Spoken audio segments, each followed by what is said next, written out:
అంబటే మాట్లాడడానికి రెడీయేనా? మొత్తానికి రెడీగా ఉన్నావో ఇప్పుడు చెప్పు, ఏంది మ్యాటరో? పూర్వం మాకు కూడా నేను కాంగ్రెస్ పార్టీలో ఉన్నప్పుడు చాలాసార్లు పోటీ చేసినప్పుడు ప్రభుత్వ వ్యతిరేకత ఉంటే ఎక్కువ పర్సంటేజ్ ఓట్ అవుతుంది అనేటువంటి భావన ఉన్నది. ఇవాళ నేను మనవి చేస్తున్నా, పోయినసారి కన్నా ఎక్కువ అయితే అది పాజిటివ్ ఓటు. పాజిటివ్గా జగన్మోహన్ రెడ్డి గారిని తిరిగి మళ్ళీ అధికారంలోకి తీసుకురావాలి, మా సంక్షేమ కార్యక్రమాలను అమలు చేసుకోవాలి, సుఖవంతంగా బతకాలి అనేటువంటి భావనతో. ఎట్టెట్టెట్టెట్టెట్ట పూర్వం ఓటింగ్ పర్సంటేజ్ పెరిగితే ప్రతిపక్షాలు గెలుస్తాయా? ఇప్పుడు పర్సంటేజ్ పెరిగితే అధికార పక్షం గెలుస్తుందా? ఇదేం లాజిక్కు? మీకు అనుకూలంగా మీరు మాటలు మార్చుకున్నా జూన్ 4వ తేదీ మార్చలేరు కదా. ఉదయం నేను 7:30-8 గంటలకు వెళ్ళా. అప్పటికే బారులు తీరి ఉన్నారు. నేను అడిగే 8ంటికి వచ్చారమ్మా అని. మేము 5ంటికే వచ్చామండి అని అన్నారు. అంటే 5 గంటలకే మహిళలు, వృద్ధులు వచ్చి లైన్లో నిలబడ్డారు. ఇదిగో అంబటే, ఎన్నికలు స్టార్ట్ అయ్యేదే ఉదయం 7ంటికి అయితే నువ్వేంది 5ంటికే జనాలు వచ్చారంటావో? 5ంటికి బారులు తీరే ఓటర్లు ఉంటారా? దీనికి కారణం ఏమిటి, దీనికి సంకేతం ఏమిటి అనే విషయాన్ని మనం ఒకసారి ఆలోచించాలి. నేను లైన్లో ఉన్న వారందరినీ చూసే ఎక్కువ మంది వృద్ధులు, వికలాంగులు, మహిళలు ఎక్కువగా ఉన్నారు. నేను భావిస్తున్నా 5 సంవత్సరాలు జగన్మోహన్ రెడ్డి గారి పరిపాలన చూసిన తర్వాత, సంక్షేమ కార్యక్రమాలు అందుకున్న తర్వాత, నా బిడ్డ జగన్మోహన్ రెడ్డిని మరొక్కసారి ముఖ్యమంత్రిగా చేయాలనే తాపత్రయంతో తమ ఓటు హక్కుని వినియోగించటం కోసం గంటల తరబడి వృద్ధులు, గంటల తరబడి మహిళలు, గంటల తరబడి వికలాంగులు క్యూలో నుంచున్నారనేటువంటి భావన కలిగింది నాకు పెద్ద ఎత్తున. ఆ వృద్ధులు, మహిళలు బాబు సూపర్ 6 పథకాలు నచ్చి ఓటేయడానికి వచ్చి ఉండొచ్చుగా, ఏతంటావు? ఈసారి మాత్రమే ప్రతి గ్రామంలోనూ మహిళలు జెండాలు పట్టుకొని, కొన్ని గ్రామాల్లో అయితే ఆశ్చర్యం, పురుషుల కన్నా మహిళలే నా ప్రచారంలో పాల్గొన్నారు. వ్యాన్ వెళ్తుంటే నా వ్యాన్ ముందు మహిళలు వైఎస్ఆర్ కాంగ్రెస్ పార్టీ జెండాలు పట్టుకొని జై జగన్ అంటూ నినదిస్తూ గ్రూపులు వేశారు, పరుగులు తీశారు. అందరూ మహిళలు. ఇదంతా మహిళల్లో ఉన్న సంకేతం. నేను ఒకటే మనవి చేస్తున్నా,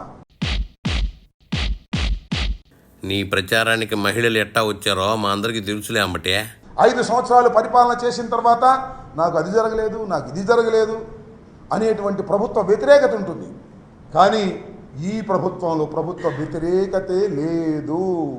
మిమ్మల్ని ఎవరూ ప్రశ్నించలేదని చెప్తున్నా. ప్రశ్నించిన డాక్టర్ సుధాకర్ పరిస్థితి ఏమైందో అందరూ చూశారుగా, ఇంకెందుకు ప్రశ్నిస్తారా?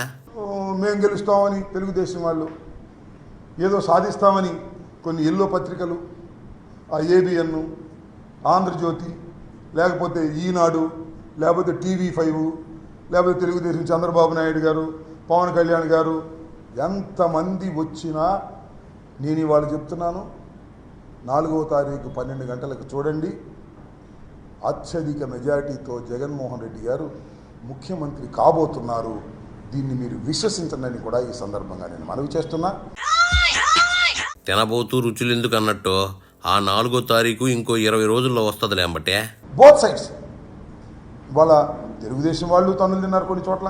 ఓహో, టీడీపీ వాళ్ళు కూడా దెబ్బలు తిన్నారని చెప్తున్నా. మీ నాయకులందరూ వైకాపా వాళ్ళ మీద దాడులు జరుగుతున్నాయని చెప్తుంటే నువ్వేంది టీడీపీ వాళ్ళ మీద కూడా జరుగుతున్నాయని చెప్తున్నావు? తలకాయలు పగిలిపోయి వాళ్ళు కొట్టుకొని అలిసిపోయిన తర్వాత పోలీసు వాడు వెళ్ళారు, సినిమాల్లో వెళ్ళినట్టుగా.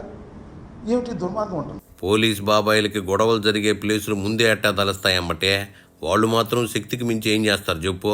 ఆ CI Rambabu colluded with Telugu Desam, అదేమంటే మీరేం జరగా అంటున్నారు, అది వేరే అంశం. Colluded with Telugu Desam, taking money purchased by Telugu Desam, is doing like that. ఏంటి ఇంకా ప్రజాస్వామ్యంలో? నువ్వు పెట్టించిన సిఐఏ వేరే వాళ్ళ దగ్గర డబ్బులు ఎందుకు తీసుకుంటాడో? అయినా నిమిషం క్రితమే కదా టీడీపీ వాళ్ళకి దెబ్బలు తగిలాయని చెప్పావు. ఇప్పుడు సిఐ అమ్ముడు పోయాడని ఎట్ట చెప్తున్నావు? ఫైనల్గా ఒకటే చెప్పదలుచుకున్నాను, ఎన్ని జరిగినా, ఎన్ని కుట్రలు చేసినా, ఎన్ని తగాదాలు చేసినా, మైనారిటీస్ మీద, ఎస్సీస్ మీద, బీసీస్ మీద ఎన్ని దాడులు జరిగినా గెలిచేది మాత్రం జగన్మోహన్ రెడ్డి గారే. మళ్ళా పరిపాలన కూడా జగన్మోహన్ రెడ్డి గారే చేస్తారు. మళ్ళా పరిపాలనలో మంచి కార్యక్రమాలు చేస్తారు. మీరు 4వ తారీఖు మీరే చూడబోతున్నారు. రెచ్చిపోయే ఆ మూకలకు చెప్తున్నాను, జగన్మోహన్ రెడ్డి గారే మళ్ళా ముఖ్యమంత్రి. బ్రహ్మరుద్రాలు లేకమైన చంద్రబాబు ముఖ్యమంత్రి కాలేడు. ఎందుకంటే చంద్రబాబు మోసగాడు. బాబు నిజంగా మోసగాడే అయితే ఇన్నేళ్ల పాటు రాజకీయాల్లో బ్రహ్మరథం ఎందుకు పట్టారు చెప్పు? నేను అందుకే చాలా సందర్భాల్లో చెప్తున్నా, ఇచ్చిన ప్రతి మాటను నిలబెట్టుకున్న మొనగాడు జగన్మోహన్ రెడ్డి. ఇచ్చిన ప్రతి మాటను చెత్తబుట్టలో వేసిన మోసగాడు చంద్రబాబు నాయుడు. కాబట్టి గుర్తుపెట్టుకోండి. నీకెన్నిసార్లు చెప్పాలా హే? జగన్ సిపిఎస్ రద్దు దగ్గర నుంచి హోదా వరకు ఏ హామీ నెరవేర్చలేదనే. చెప్పినంత వరకు చాలుగానే ఇంక నువ్వు వెళ్ళు.